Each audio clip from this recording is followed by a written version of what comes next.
Kanina sinabi nyo there were 7 people dun sa inyong self-described death squad. Ano po yung mga pangalan nila at paki-describe yung structure ng organization na sinet up nyo, yung death squad na iyon? Huwag nating kalimutan, may bombshell na inamin ang dating presidente kanina. Sinimulan niyang i-implicate, ilaglag yung mga ilan sa mga dating PNP officials natin na involved daw sa Davao Death Squad noon. Pero sila mismo, sinabi nila na may death squad sila. Siya. Bagamat hindi daw pulis, may death squad siya. Yun yung iniimbestigahan nga natin dito, Mr. Chair. Yung war on drugs, yung extrajudicial killings na nangyari nung war on drugs, sinimulang modelo sa Davao noon, tapos iniimbestiga natin kung yun ang ginamit na template o modelo para i-scale up nationwide. So, bombshell yung sinabi po ng dating presidente na meron na silang death squad, anuman ang pangalan yan, police o non-police ba yan, kasi it looks like what we are investigating now, yung ginamit na instrumento para sa war on drugs na nagbunga ng napakaraming extrajudicial killings. You are for the record, Mr. correct, ma'am. Thank you, Mr. Chair. Tama ka talaga. So, ganito na lang. Huwag na lang yung pulis. Kawawa yan, wala yung sa Davao experience, Davao, ako. Imbestigahan niya ako. Set a date for an investigation para sa akin. Ako ang imbestigahan ninyo. At kunin ninyo yung record sa Davao yung namatay. At sabihin ko sa inyo kung wala akong taguin. Alam mo, nag-warning ako, huwag kayong gumawa dito. Kasi gusto ko ang Davao. Ang Davao was a very kawawa noon. Alam ninyo, sir, alam panahon ng NPA nung hindi pa ako mayor, kita mo ang Davao. Left and right ang hold up, walang makalabas sa bahay. Pati mga pulis takot. Kasi nandyan yung mga NPA, pinapatay sila. Kaya sinabi ko, nag-agyat ako sa bukid, nung na-mayor ako, sabi ko, ayaw ko ng away sa inyo. Pero yung mga pamilya ninyo, nandyan sa syudad natin, yung mga top honso ng Communist Party, bilangin ninyo sa ilan ang taga Davao. Saan ang pamilya nila? Sa Davao. Kaya umakyat ako sa bukid. Sinabi ko, stop it. Huwag ninyong patayin ang mga pulis ko kasi ina yung pamilya ninyo. Yayariin ko yan. Mr. Chair, if I may, dahil matagal na po yung sa NPA, kung maaring mag-follow-up question ako sa dating presidente ahead, sa Mr. death squad. Mr. Chair? Salamat kaayo, Mr. Chair. Kanina, sinabi nyo there were 7 people dun sa inyong self-described death squad. Ano po yung mga pangalan nila at paki-describe yung structure ng organization na sinet up nyo, yung death squad na iyon? Yung death squad ko? Ang death squad ko, ma'am, is... of course, it is organized.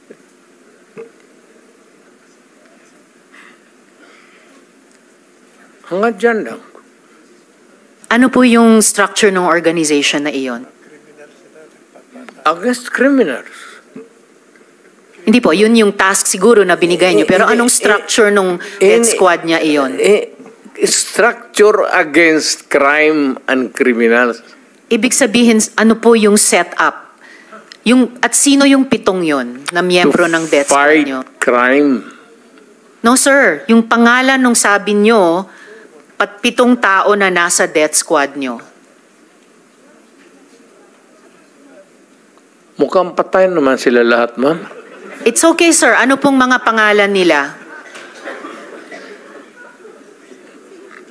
You know, when I was mayor, it's about 43. I am now 73. For the life of me, I cannot remember the name.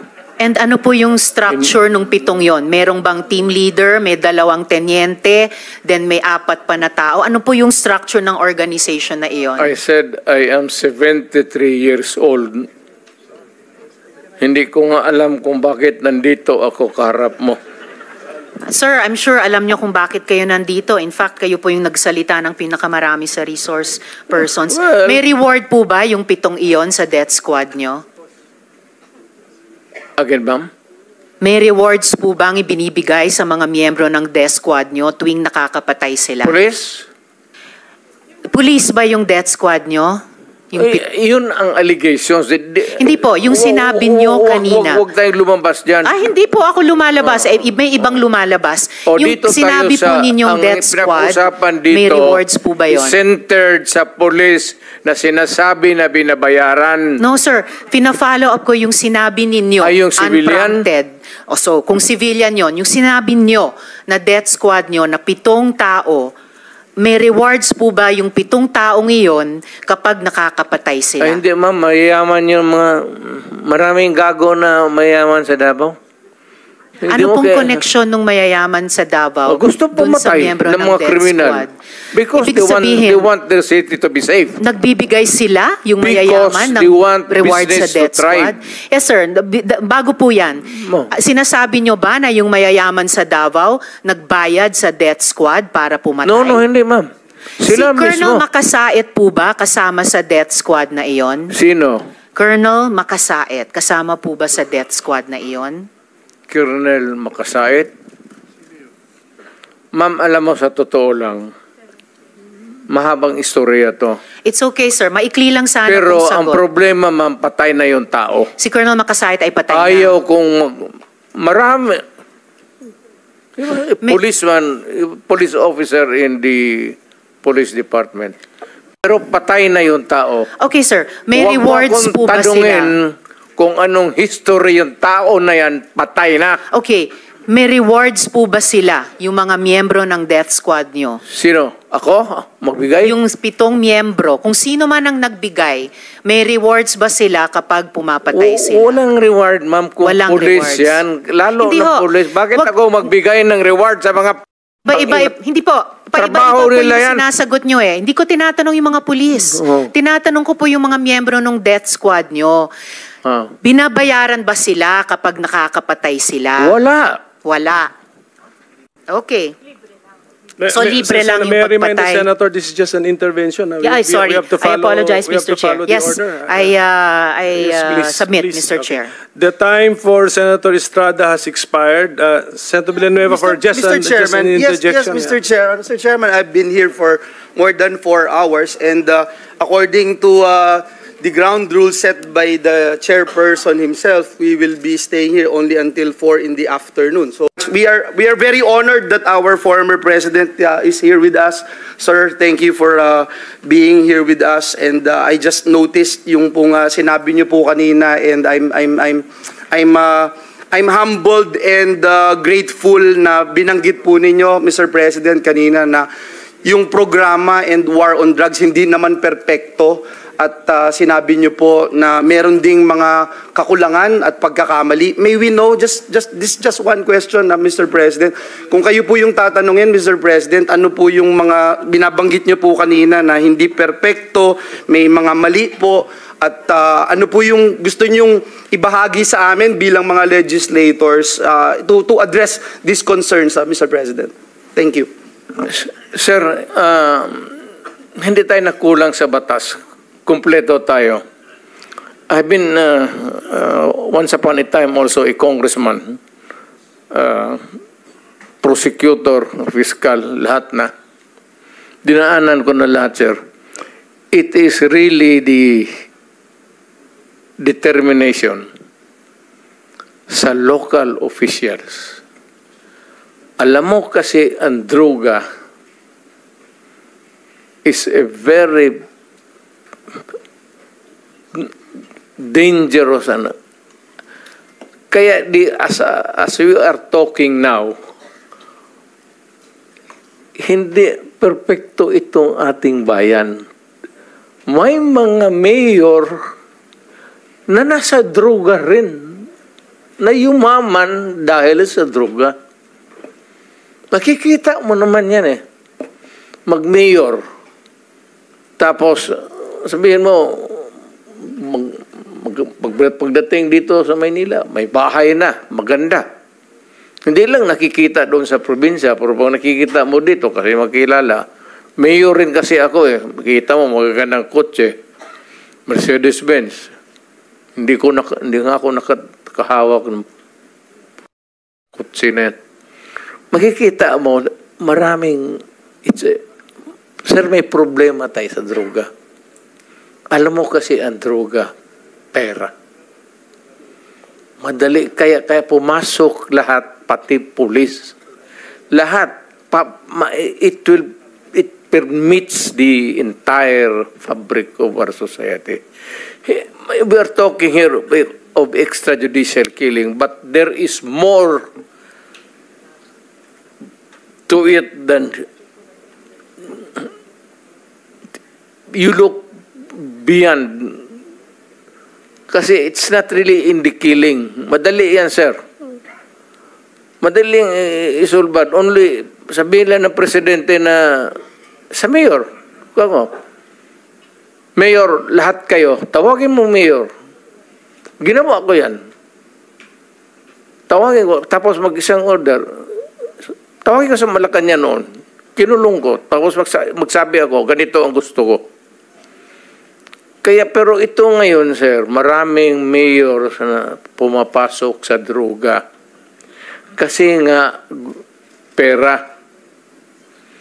Kailangan nila ng pera para maganda yung buhay, para sa kanya, pati mga anak, pati looking forward to fund the next election to stay in power. Ganon ang kultura ng Pilipinas. Hindi lahat. Maraming mayor na matitino. Pero marami dyan pumapasok sa droga or they are on the take for the money. Kaya tignan mo lang, kung hindi doon sa kanilang probinsya, dito mo tignan sa Maynila. Kasi ako, mayor kasi ako, marami akong kilalang mayor. I cannot talk about the governors. Yung mayor lang, kasi may mayor, siligman kami. Kung makikita mo lang paglabas ng patatawag kami sa Malacanang, paglabasan niyan, tinitignan ko lang yung mga kotse lang nila. Mercedes-Benz, gano'n. Hindi naman ako nagmaliit, pero ako, sorry, Joseph.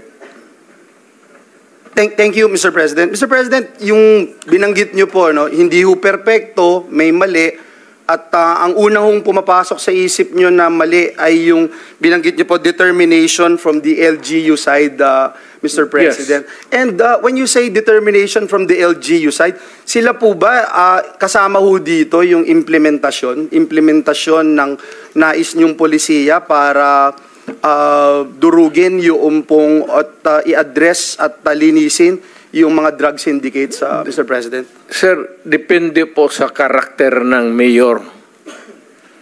Kasi may mga mayor na, yung complacent, tapos ayaw ng always looking forward to re-election, ayaw ng gulo, ayaw na magkakaroon ng problema. So, itong mayor na kung gusto niya talaga mawala yung droga, ako noon, nung na-mayor ako, I was not looking toward a re-election. Wala sa isip ko yun. Ayan sila, si Bato. Nung nag-mayor ako, sabi ko, hindi ako interesado na ma-re-elected. Magtrabaho tayong lahat. Ito ang gusto ko. Pati kayo mga pulis, papatayin ko kayo ulit. Huwag ninyo akong... Kasi pagka-mayor ka na, paano-ano ka lang, palutay-lutay ka lang, wala mangyari sa Pilipinas, maniwala ka. Lalo na yung mga mayors na pumapasok sa droga, yan ang dapat unahin patayin. Mr. Chair. Thank you, Mr. President. So what I'm getting, Mr. President, is that yung imperfection noong ating programa na War on Drugs, nakabase po doon sa ilang mga local government units na wala ho talagang totoong political will para labanan ito dahil binabanggit nyo nga po, marami or may ilan sa mga LGUs ang pananaw ay ma-re-elect lang. Re-election. Hindi talaga durugin. Ayaw magkaroon ng problema sa re-election niya. Yung iba naman, takot. Lalo na sa probinsya. Lalo na yung nagninegosyo ng droga, may mga baril, tapos may tao. Mr. Chair, with the permission of Senator Villanueva, quick interjection. Yes, Senator Ontiveros is recognized. Salamat kayo, Mr. Chair. Salamat, Senator Villanueva. Just to make of record na sinabi ng dating presidente na yung mga mayor na suspected na involved sa drugs dapat patayin. That is not an acceptable statement ng isang naging presidente tungkol sa mga naging kasama niyang nagtatrabaho sa gobyerno ng mga mayors. For everyone, whether mayor, whether maliit na drug suspect, kahit pa yung mga high-value targets, may due process. And the president of all, dapat ang nag-uphold niya. So unacceptable po sabihin na ang mga mayor na drug suspect ay dapat patayin. For the record, Mr. Okay, Chair. ma'am. Ganito yan.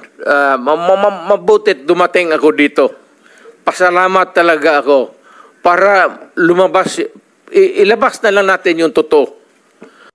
Alam mo, pagka mayor, pagka sindikato, hindi mo matanggal yan. Hindi mo basta-basta matanggal yan.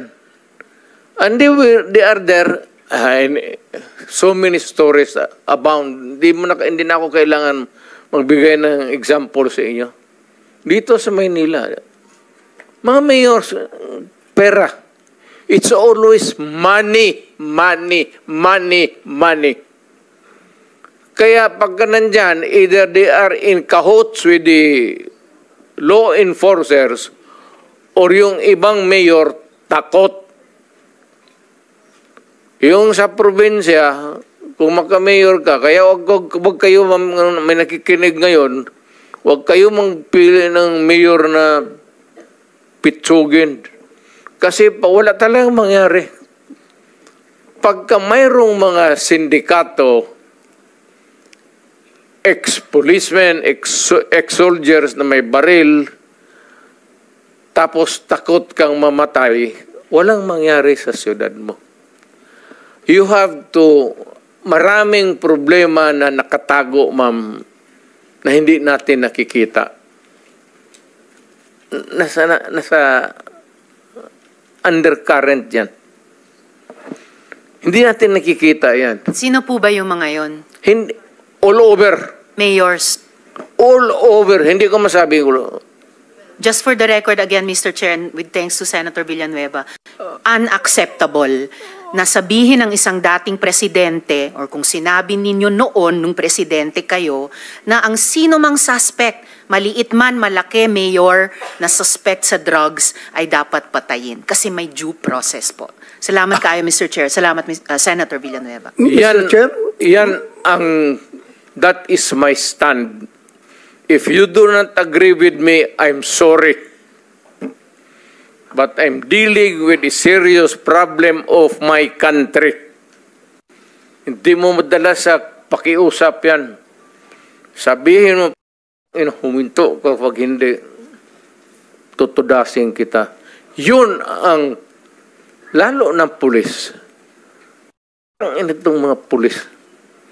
Pagka pumasok yung pulis sa droga, hindi mo masabi, hoy pulis, huminto ka. Puntahan mo yung pulis, sabihin mo, mga pulis, kung mga tao na harapin ko, o let us be, labas na lang natin yung, pati yung lungwahe. Pero Mr. Chair, forgive me for interrupting. Hindi, Speaking of patapusin mo lengguwahe. muna ako. Sorry sir, Mr. Chair, baka maaring ang resource person tumigil magmura kasi bahay natin itong Senado eh. Salamat kaayo, Thank Mr. you, Chair. thank you. Hindi tayo Mr. President, magkaintindihan Mr. President, sir, excuse me, sir. I am relating a conversation. I am hindi Yes, ako nagmumura. Mr. President, okay. Sinasabi ko yan kung ano ang sinasabi ko doon sa Correct. tao. Klaro na po yun, Mr. President, na when you relate to the police officers, may kasamang mura. Pero okay na, klaro na po yun. Pwede na nating hindi ulit-ulitin, Mr. President. Hindi lang, Kung pwede sabihin ko lang. sa kanya, papatayin kita. Hindi lang ako magmumura sa... Okay. Iwasan lang po. We try our best na iwasan na po. Anyway, naintindihan po namin. Sige. Thank you, Mr. Chairman. Just one last because Okay, sige. I sincerely appreciate, Mr. President, yung binanggit ng ating dating Pangulong Duterte na hindi perpekto, maraming mali, and binanggit po niya yung kamalian na nag-stem from the local government units, at binanggit po ng ating dating Pangulo na pati pulis may pagkakamali din. And I think it happened, ito hong nakita natin noong August 16, 2017, yung kay Kian De Los Santos. Mr. President, I was the one who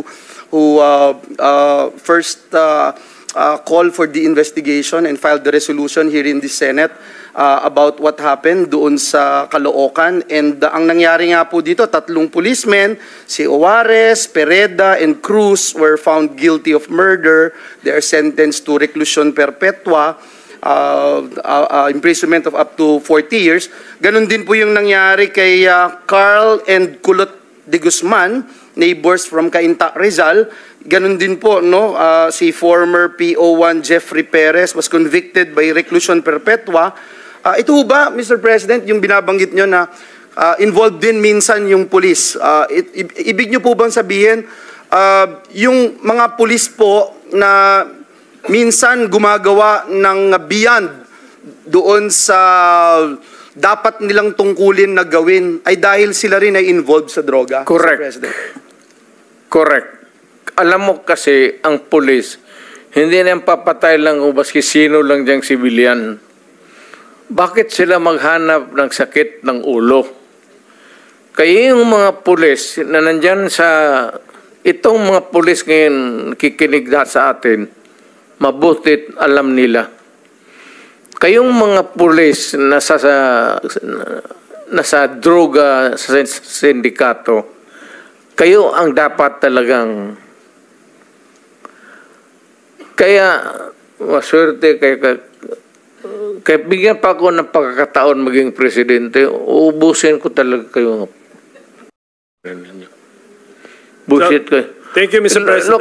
Look, ganito kasi, you know, pag hindi ko kasi ginawa yung ginawa ko sa Davao, isasakripisyo ko yung mga bata at isasakripisyo ko yung mga tao and yung pag-progress ng syudad. If I allow the criminals noon, kidnapping dito, kidnapping doon, druga dito, druga noon, magulo ang syudad, yun ang sitwasyon. Nung pumasok ako ng mayor, nag-warning ako. At ang warning ko talaga ganito, wag mong gawin yan kasi papatayin kita. So, ang Davao ngayon, maganda na. Tapos naman sila lahat. Napatay naman. Wala naman siguro maragdag. Kung may gusto, sige. Alam mo, it's a matter of yung iyong karakter, iyo yan. Yung karakter ko akin. Yung views mo sa buhay, iyo yan. Yung views ko sa buhay yan. Yung political agenda mo, iyo yan. Meron akong political agenda. Kanya-kanya tayong filosofiya pagtingin sa buhay. Kaya, na-timingan mo lang na kung ako ganito ang utak ko, yung masasamang tao, pasensya. But foremost is really I protect the innocent at saka yung taong bayan. Mr. President. Thank you, Mr. President. Thank you. Mr. President, Thank you, Senator Bato. nabanggit mo kanina na Metro Manila mayors and then siguro mga highly urbanized cities yan. I'm sure in the other places of the country na highly urbanized cities na involved sa droga. When you were president, siyempre yung disciplinary action pwedeng ma-initiate sa office mo. So, did we use the disciplinary provisions in the local government code to discipline the mayors of the highly urbanized cities under the office of the president? Mahirap, sir. Mahirap talaga, sir, because una, matatakot talaga ang mayor. Especially dito sa Maynila. Puro sindikato dito. Kasali na ang pulis, sundalo, kriminal. Ang problema dito sa Maynila, sir, hindi mo malaman kung sino ang kalaban mo. Baka sabihin mo lang kriminal, sindikato, hindi mo alam pati pulis. Mga pulis, alam nila yan. Ito mga pulis nandito. Yung mga pulis, alam nila yan. No, yung mga tao sila na ganun. Ang problema, hindi nila basta-basta mapaalis. Siguro, i-isolate nila, assign nila ng duty na medyo mapalayo, but they can only do so much. Pero paglabas ng opisina yan, sir, may baril, may authority, and they come into contact with criminals, yun ang problema ng bayan. Mr. President, did we use the disciplinary power or authority of the office of the president over these highly urbanized city local government officials during your term as 6 years? Did you use it? Mahirap, sir, yung kung mayor. Yes, mayor. Against a mayor. Mahirap because yung word na due process, sir, yun talaga ang... I am not trying to belittle the democratic principles of our country. Pero yung due process, sir, yun ang pinakamahirap. Pagka pinailan mo ng kaso due process, it would take years. At kung may abogado yan, sir, matapos na lang ang termino ng animal, wala mangyari. Kaya, hindi naman ako nagyayabang. Lahat naman tayo may init sa ulo eh. Pero, pag mayor ka, kung sabihin mo, si Mayor Duterte, ilang termino na yan, love siya ng tao. Sinasabi, hindi ko kailangan ang love ninyo. You just obey the law. Huwag na yung love ninyo, hindi ko kailangan yan. Marami akong love sa labas. Naglalove. Ang problema dito, sir, is when you are a mayor, dito na lang tayo sa mayor, pag hindi takot ang tao sa iyo, kung sabihin mo lang, wag yan kasi por respeto si mayor. Respect is not enough. Dito sa Pilipinas, kung sabihin mo, wag natin gawin yan por respeto kay mayor. Ibang klaseng tao yan, sir. Medyo yung mga lasing-lasing siguro, papaputok-putok, yung malasing, bang-bang-bang. Huwag mong gawin yan kasi nakakaya kay mayor. Pero iba yung kriminal, sir. Yung mga kriminal, hindi yan. Thank you, Mr. President.